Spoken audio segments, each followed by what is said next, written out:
Okay, well, since we're recording and the team is here, and Ronnie, you're going to be my audience, and I know you've been at a lot of our presentations, so I'm happy you're here to see this one too. Um, we are the American Indian Student Achievement. I'm the director of American Indian Student Achievement, and the work we do is at closing the gap, the American Indian Student Achievement gap. And I just wanted to premise that we believe that, the achievement, it's not an achievement gap. We believe it's a opportunity gap. So that's why our presentation today is called Achievement and Closing the Opportunity Gap. Today there's myself, and then I have Nicole Freeling, who is part of the SLDS, and I'll let her introduce herself, and then I'll let my team that's on the call introduce themselves. Nicole, you want to go first? Sure. So our SLDS being our statewide longitudinal data system, for Montana, it's known as GEMS, and that's the team that I work on. So looking at the state of Montana's educational data and then being able to provide that out through our GEMS platform. And my position is specifically as the applied analytics trainer. I work on a small team of individuals, and we've been collaborating with the ASA team on this project.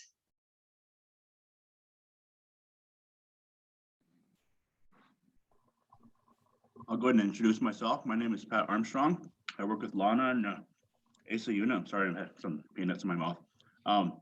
My title with the ASA unit is Cultural Language Immersion Instructional Specialist, and just glad to be here today. Thank you. Hi, I'm Dan McGee. I work with Lana in the American Indian Student Achievement. I am the school leadership and student data compliance specialist, I think is what it's called. And what I do is basically assist school leaders in graduation rates and putting processes and procedures in place to remove some of the barriers to graduation.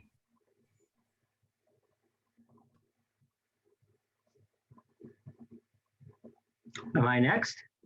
So I'm Todd Hansen, and I'm the policy specialist for the American Student Achievement Unit. I also work in the Tribal Relations and Resiliency Unit with Donnie Wetzel and that team. So I spend a lot of time buried in policy and in procedure and helping boards of trustees and tribal leadership look at local control and other issues related to how we remove barriers to student achievement in our policies and our procedures within school districts. So glad to be here.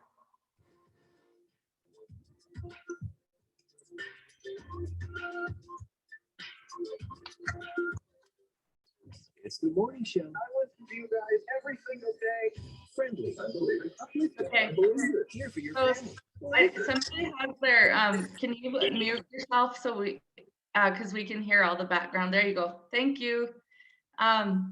So thank you guys. I could not find the unmute button. And my team knows that's hard to do is to mute me. Okay, so we're going to get started with our presentation today. Our team has been conducting some research that Nicole and I will be presenting today. And so I'll just start with the premise of why we decided to do this research project.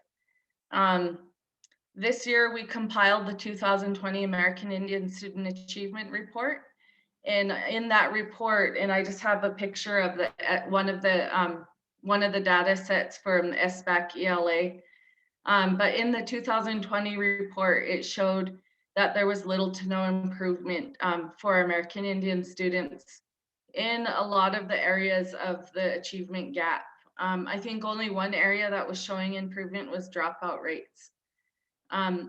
And so looking back in all of the different reports, this report is created every 2 years and presented to legislators. So in looking back at previous reports, you can see that from 2013 to 2020, which is as far back as I can go within the reports that I have, there has been little to no improvement on our indicators that measure student achievement. And so those are things like your SBAC, the Smarter Balance Assessment, 3rd through 8th grade, and then also our science data and our graduation rates, dropout rates, our ACT scores, and our, I believe that's all of the indicators that we measure. And so in looking at that data, the question of the ASA team began, why hasn't there been a lot of improvement happening? Because I know there's a lot of really hard work that has been happening across the board in the state, in the districts, with the teachers, at OPI. So I know there's been a lot of hard work happening.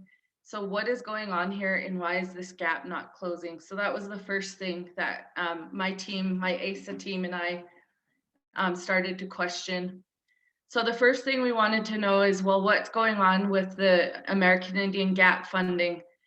This A&B funding is a source that school districts that have American Indian students get, or they receive, and it's about $220 per American Indian student. This gap funding is a Montana law. It was created to help close the gap. And this is the work that I do is based on analyzing and closing this gap. So we went to the funding source because we were like, is the problem that they don't have enough money? The districts aren't receiving enough funding? What's the problem? And so when we went and analyzed our reports that districts report to us on how they have used their Indian Achievement Gap funding, we were able to see that the districts are using it, but may not be using it in a way that is really going to get to the root of the problem. And so as we analyzed the funding, we looked at it's called the teams report, and we looked at how the districts were responding to how they spent the money. And what we found is they were spending money on things like field trips, having guest speakers come in, some professional development, some are using it for staffing and salaries and student support. 100 responses that came back said they were using it for general curriculum materials and supplies. About 58 responses said they're using it for events and activities that have an American Indian cultural focus. And then about 8 responses said they just put it into their general funds and use it with their general funds. And so that kind of concerned us because when you look at those type of ways that you're using the funding, it's a little bit broad, and it's more of like an Indian education for all scope. And that's not necessarily what we want districts to be using their funding for. We want them to get to the target and the root of the issue. And so we started to look at what kind of guidance has been provided to the districts on how to use their gap funding. And what we found is in the guidance that had been provided to them, there wasn't very much guidance in how districts could be really strategic with their funding to close the gap.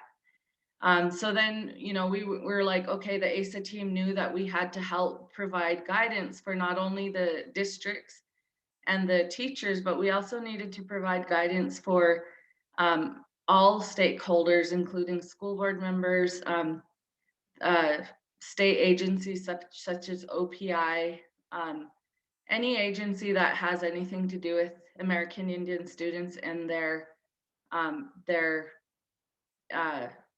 in education. And so we decided, okay, now then what we need to do as an ASA team is we really have to get targeted and strategic. We have to give them the right guidance all the way up to the legislators. We have to provide some sort of guidance that is more streamlined and more focused on how to close the gap. Since there wasn't anything really available, we decided we needed to do a research project. So we wanted to go directly to the school districts, to the people that work with the American Indian students, and we wanted to ask them and get their input on what is the actual issues that are happening.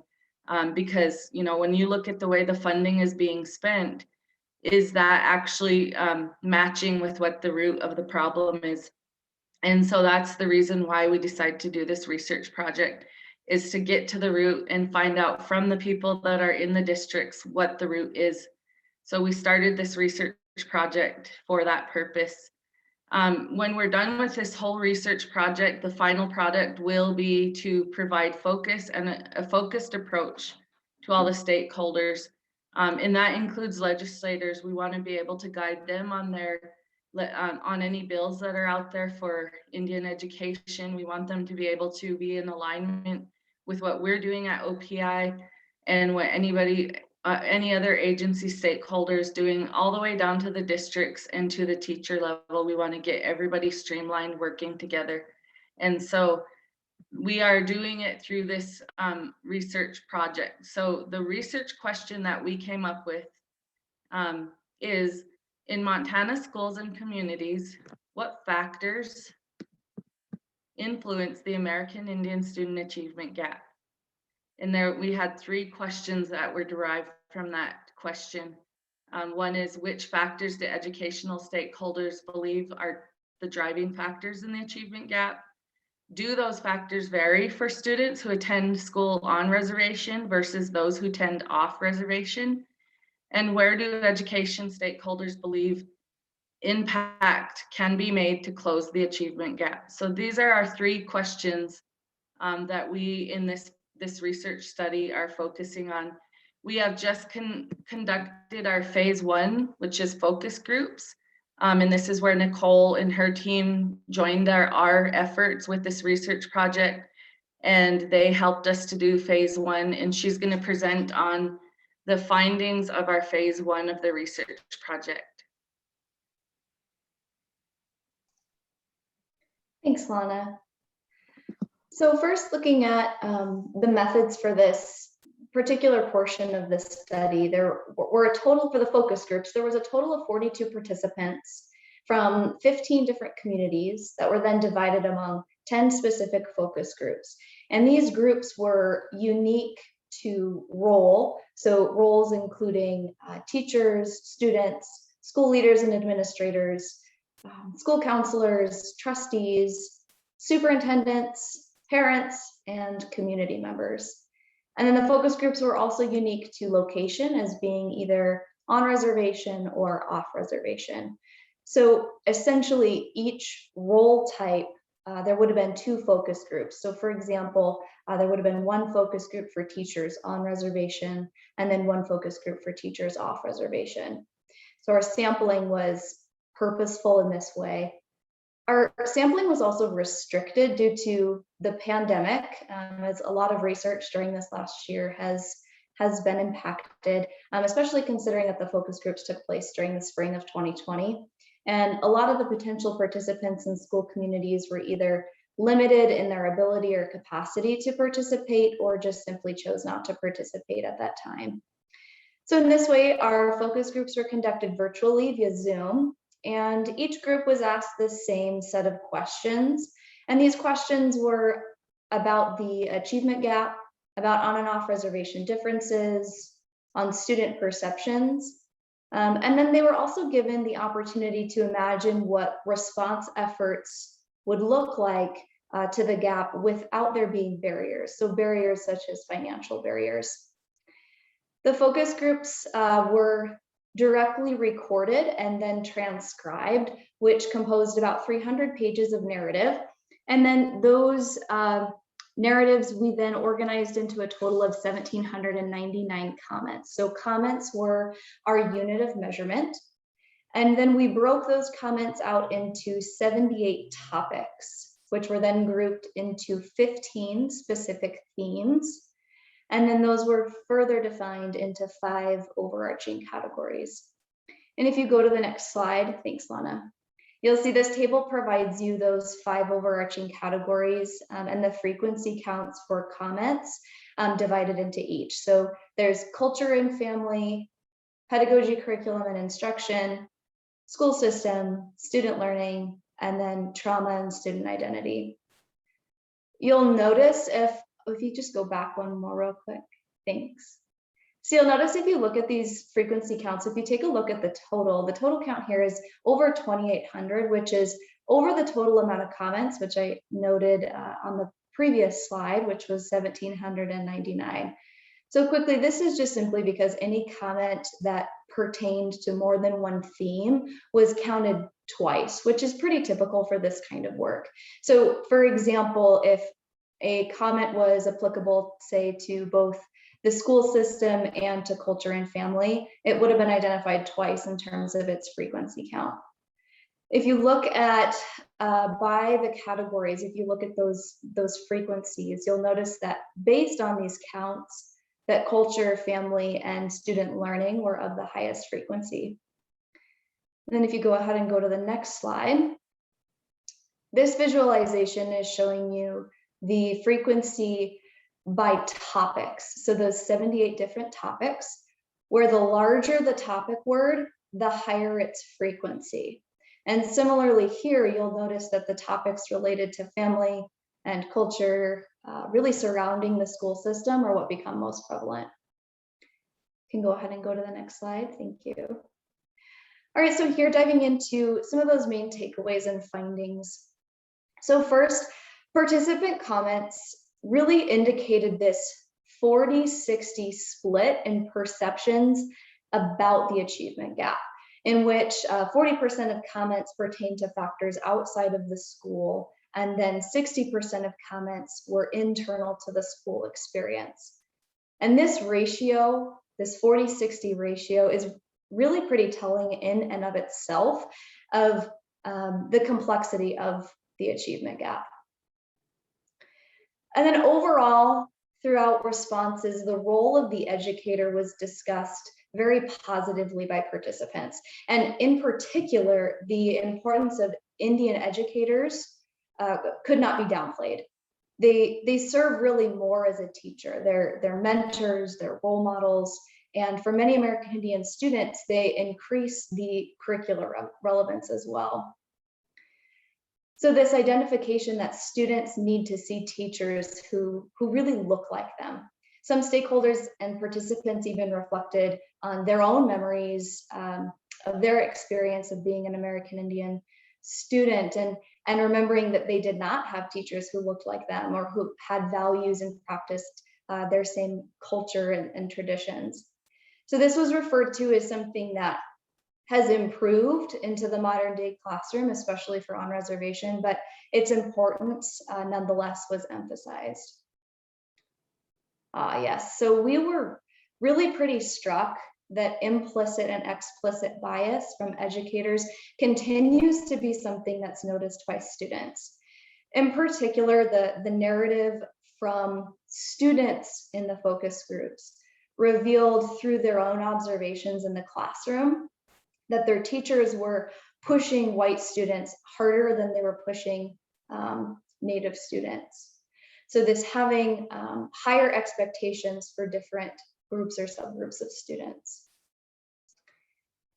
Next, that stakeholders called for a revisiting of the role of the school counselor. So school counselors were discussed as really kind of having two prominent jobs. First was the advising role, which is the kind of organizing of class schedules, helping students complete their FAFSA applications, tasks like this. And then their second role is the counseling or the mental health and the social emotional guidance that they provide for students. So here surrounding this kind of finding was the counseling portion of school counselors' jobs, and it was expressed as a need within the schools. And then personalized learning. It was really discussed throughout the focus groups, both personalizing to identity and cultural needs, as well as personalizing to make it occupationally relevant. So stakeholders really saw a need to make learning relevant, adaptable, and self-paced. So this including, focus on career and technical education. There's some of that focus on helping make it personalized through, occupational relevance, alternative education programs, and then even alternative graduation requirements is here. here as well. There was also this call for examining perceptions about achievement and attendance, and specifically talked about and cited frequently in the data set in relation to dropout. And here, in addition, school mobility was a component that was discussed in relation as well to attendance and dropout rates, where students with higher mobility and lower or more interrupted attendance patterns were often students who were seen as being at higher risk of dropout. And this data around attendance and school mobility, achievement, and dropout, this is an area where further research could be invested. So if you go ahead and go to the next slide, I think there's like 3 or 4 more. Yeah, 3 more. Okay. Next is on trauma. Trauma here was really pretty interwoven throughout the data set, both being the generational trauma as well as historical trauma. And this push for programs and training that targets trauma, both for students and the community, an acknowledgement of the impact of trauma, and then also a genuine effort to acknowledge how historical trauma is connected to education. Also, here is a need to clearly define trauma types, so either being generational or historical trauma, and their impact, especially for folks outside of American Indian communities and American Indian experiences and perceptions. So providing that clear definition of what is a generational trauma and what is historical trauma. And this next one, really, I think I kind of just want to read to you directly as is. It says this: when students see their culture thriving, positive identity, well-being, and achievement are more readily formed and supported. Estrangement from culture may impact dropout. And then also here that those few cultural ties to testing can also lead to a disconnect with assessment. So really that the influence of identity, including identity formation, adjustment of identity, social identity, was a strong thread through participants' narratives, where culture, identity, and achievement are really perhaps more interrelated than has been acknowledged, as revealed here in this specific study. And then lastly, that helping students develop an identity that's built on a sense of belonging to community and culture improves student well-being. So not only that it directly impacts that academic achievement piece, but also that personal well-being. And then those feelings of, let's see here, alienation and hopelessness are barriers to the formation of that positive self-identity. And a need for opportunities to provide some structural and even persona support, such as school counselors, was expressed here as well. So again, as Lana mentioned here at the beginning, overarching really throughout the findings is this acknowledgement that both school and environmental factors are relevant to an opportunity gap, which is responsible for, in part, informing the achievement gap for American Indian students. The focus group served as an exploratory study to gather some of that initial insight about what causal factors influence the achievement gap. And then based out of this first portion of the study, the next phase of the project is a survey component or a survey study that's going to further explore some of the themes and findings that were revealed in that focus group portion of the study. And here I'm going to go ahead and give the lead back to Lana, and she's going to briefly discuss this next phase of the project. Thank you so much, Nicole. And when we did this first phase of the focus groups, we really were able to sit with these, each one of us at ASO conducted the focus groups, and we were able to sit with them and listen and provide them an ear to, to really get to the root of what the problems were. And it was just so interesting because what we knew as a ASA team and what a lot of American Indians say is that a lot of the issues around the gap aren't really related to academics, but there isn't research out there to tell us that. And so it was really, in this first phase, it was really important for us to just allow that message to come out, which definitely came out. And the second thing is we truly believe, and there is research out there that proves that self-identity, a positive self-identity or even a negative self-identity, is really interrelated to student achievement.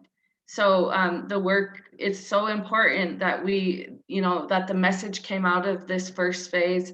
I was really excited, and I know our team was, and so was the SLDS team. We have worked closely together, and we continue to work closely together. But it's just been a really phenomenal partnership that we have made with SLDS in the work that we're doing. So that was the first phase. You can get the full research that was in this first phase. We'll give you a link at the end. But this is only the first part. So from the first phase and getting those 5 themes and really getting to the root, that we started to be able to formulate the next part of our phase, which is our survey. We have a large scale survey that's going to go out, and this is going to be for both off reservation and on reservation, and really any district that serves American Indian students, we're hoping will fill this survey out. So we want a larger representation from the different roles, teachers, community members, like all stakeholders. We definitely want different regions because we want to be able to compare things like geographical setting, is that something that contributes to the gap? Rural Montana, is that something that contributes to why we have such a gap for our American Indian students? And then the sizes of the schools, we want the larger urban area schools or the schools like Browning Public Schools, which is one of the largest that serves American Indian students. And then we also want the smallest school districts that have American Indian students. So our questions for the survey are going to be built around those themes that came out. The main themes that came out that she talked about in the frequency was around self-identity, culture, and the school system. So those are the questions that are going to be built around on this survey. And then the focus throughout the survey will be specifically to ask questions to the stakeholders on what they feel about culture, self-identity, and how that's going within their school districts. And then the phase 3 of our project is the interview phase. So what we're looking for here is we're going to interview scholars, both non-native and native scholars and practitioners in education and mental health. But we're looking for people that have used cultural-based approaches within their expertise, and people that have, a lot of history of research or just practical experience of using culture to help create positive self-identity. So we're looking for those types of people to interview. And then we'll use those questions to help formulate the last part of the final product. Our final product, and I put the dates on here that we're going to be completed, but that's just our dream. So that's our SLDS and ASA dream that we get done by October of 2021. But it probably won't be that soon, but we're hoping. But the final product will be a full product where we take the phase 1 report that we just gave to you. We'll take the phase 2 of the survey, all that. I just lost the name of it. What kind of quantitative data? So we have the focus groups, which is our qualitative data, and then we have our quantitative data through our survey. And then we'll triangulate all of that together to create a report that will provide the guidance that we're the reason why we're doing all of this work. We'll be able to provide guidance to districts on how to use their gap funding. will be able to provide guidance for local, state, and federal agencies and legislative guidance to assist in decision making. So that is the whole purpose of this project and the work that we're doing at the American and Indian Student Achievement Unit. This last part is to just talk about who we are, because I always like to make sure to leave the presentations that we do with understanding who we are and what our mission is at ASA. This is our conceptual framework of the work that we do. We believe that through this research, we're going to be able to prove that we need to start working on the student's self-identity and seeing themselves in a positive light. So in the middle of our, in the center of our work that we do, where it says self-actualized, that's the work. We know that we need more language and culture in all of our districts that have American Indian students.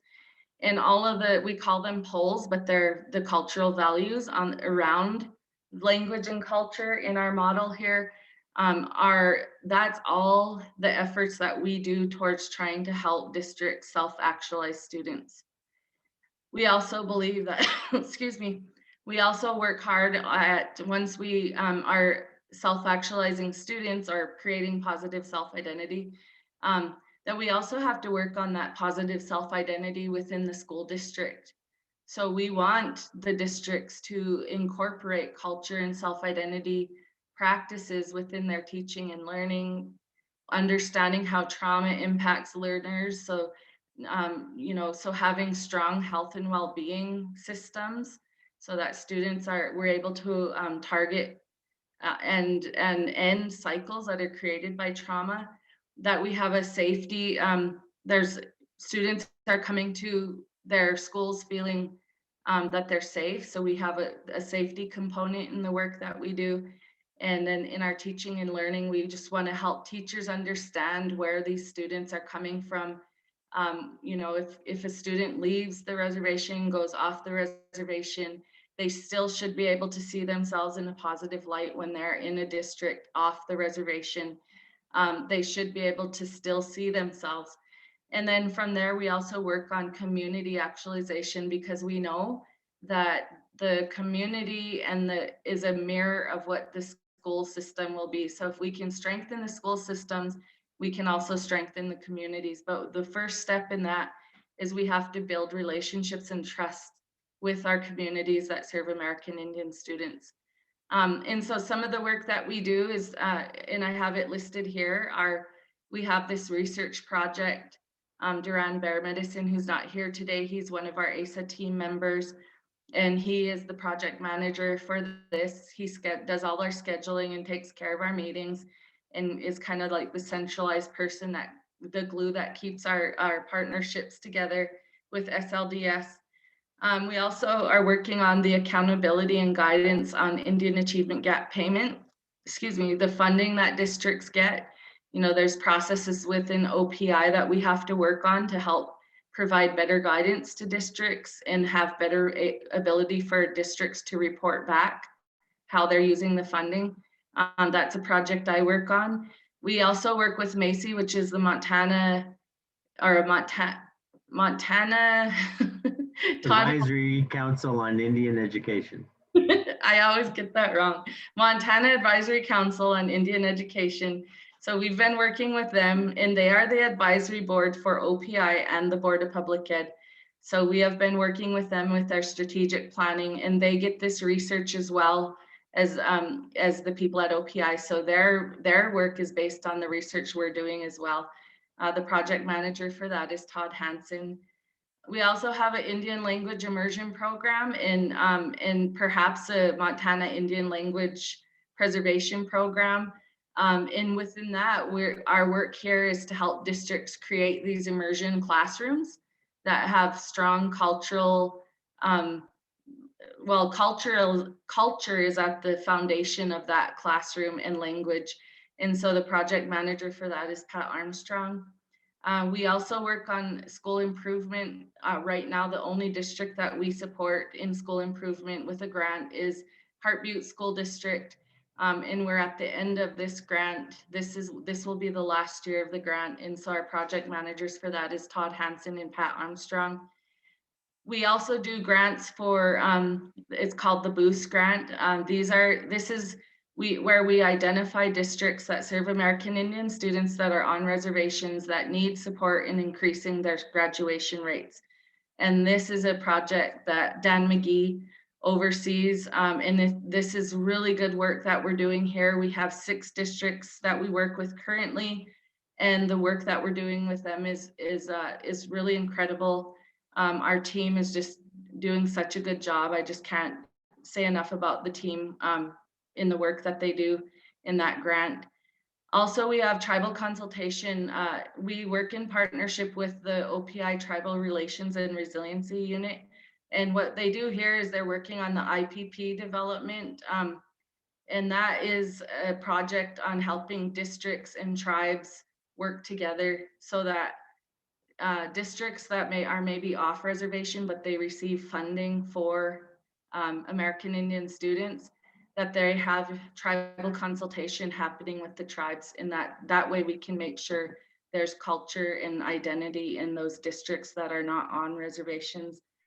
The project manager for that right now is Todd Hansen and Dan McGee, but this work here is specifically out of Tribal Relations and Resiliency Unit with the director, Don Wetzel. And then lastly, we have an OPI American Indian Student Achievement Task Force. I am the project manager for that.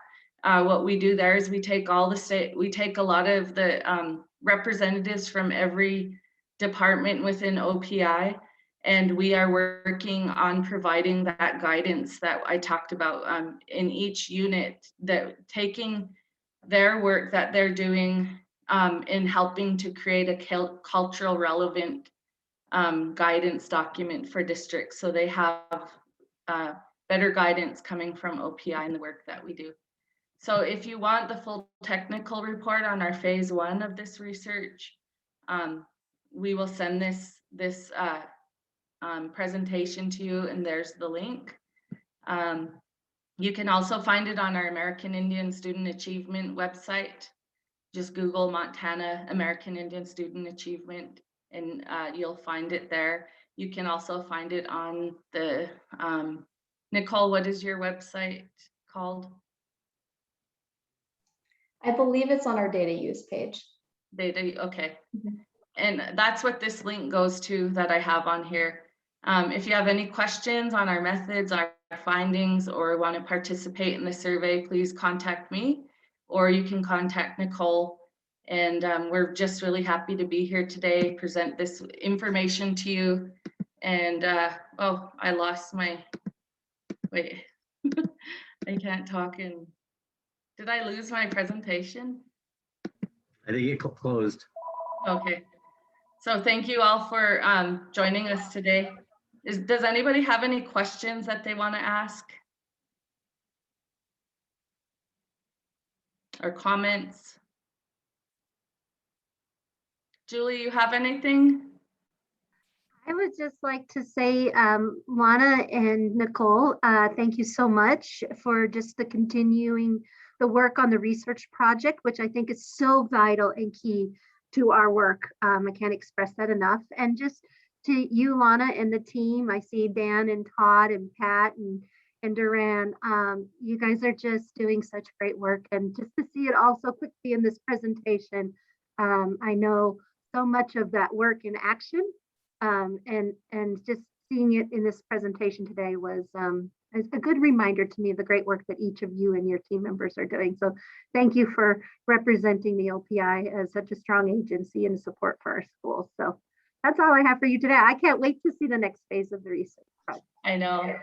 Geek Well, out just- on it a little bit, but Just so everybody here knows that Julie is our department manager, our senior manager. And so she is a really big support in the work that we do. So we couldn't do this without her. So just so you know that. I see Jonathan has joined the meeting and Sarah's not here. She had to step out. So, but you missed the presentation, Jonathan, or Windy Boy. Do you want us to start all over again? Just Yeah, I was gonna say, can you start again? kidding. He'll watch it at dinner. Yeah. Yeah, you can fill him in. Thanks for all you guys do, and I'm sorry that I haven't been able to jump on as often as I should, but we get the updates. Good. Thank you. So Representative Windy Boy, we were just, basically what we presented today was the results of our research, and we'll send you the video. Sarah's gonna edit it tonight and then get it out to you. But if you want to share about anything that you have going on, you can share too. When you send that to me, would it be possible to have you send it to Beatty? He was in committee and he wanted to send his apologies for not being able to jump on, but also if you could make those other ones available too to him, the ILIP and the MILP and all those pertinent, that way that he'll kind of have an idea of what was being discussed. Okay, we will. Past few months. Okay, I'll make sure, Sarah said that she will get the presentation today edited this evening and get that sent out, but I'll ask her to also send it to him and the previous ones on ILIP and MILP too. Also too, I just caught word today that that bill that passed committee yesterday in state or Senate Ed on 644, and apparently John Esp is trying to put an amendment on it.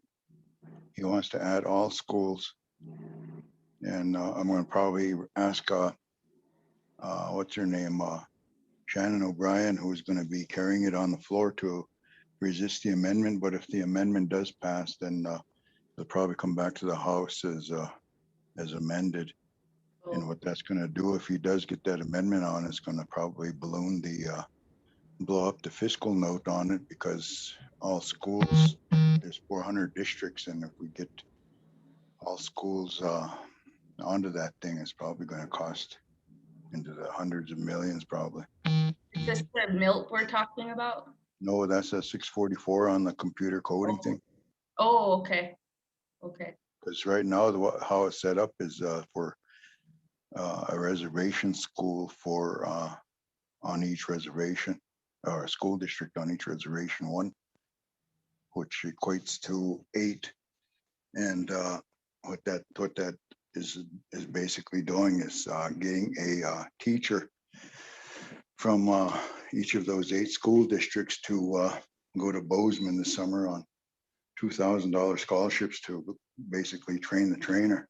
Mm-hmm. And then the 8 students that are identified by that school district, that's going to be under the purview of labor and industry to hire those 8 students. They've already agreed that they've identified funding within their existing funding stream to cover that.